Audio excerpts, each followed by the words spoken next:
Hi friends, இன்றைக்கி நம்ம சூப்பரான எல்லாத்துக்கும் பிடிச்சமான ஃப்ரெஞ்ச் ஃப்ரைஸ் ஈஸியாக எப்படி இட்லி குக்கர் வச்சு பண்ணுறதுன்னு பார்க்கலாம்.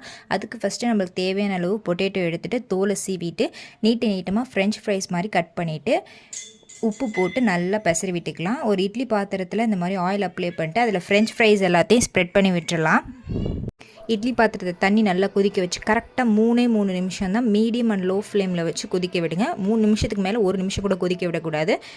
அதுக்கப்புறம் தனித்தனியாக இந்த மாதிரி ஒரு சாப்பர் போர்டில் எடுத்து நல்லா ஸ்ப்ரெட் பண்ணி விட்டுக்கலாம். ஸ்ப்ரெட் பண்ணதுக்கப்புறம் இது நல்லா அதோட ஈரம்லாம் நல்லா காயறதுக்காக நல்ல சுத்தமான ஒரு கிச்சன் டவல் எடுத்து இந்த மாதிரி மேலே லைட்டாக அப்படியே டச் பண்ணி எடுத்து விடுங்க. நம்ம ஒரு பவுலில் ஒரு டேபிள் ஸ்பூன் கார்ன்ஃப்ளவர், ஒரு டேபிள் ஸ்பூன் அரிசி மாவு ரெண்டுத்தையும் நல்லா மிக்ஸ் பண்ணிவிட்டு ஏற்கனவே வேக வச்சுருந்த அந்த பொட்டேட்டோஸ் எல்லாத்தையும் ஆட் பண்ணிக்கலாம். இதை ஜென்டலாக மிக்ஸ் பண்ணிவிட்டு ஆயிலில் போட்டு எடுத்தோன்னா சூப்பரான ஃப்ரெஞ்ச் ஃப்ரைஸ் கடையில் சாப்பிட்ற மாதிரியே சூப்பராக இருக்கும். இந்த ட்ரை பண்ணி பார்த்துட்டு கமெண்ட் பண்ணுங்கள். இந்த வீடியோ பிடிச்சிருந்தா லைக் பண்ணிக்கோங்க.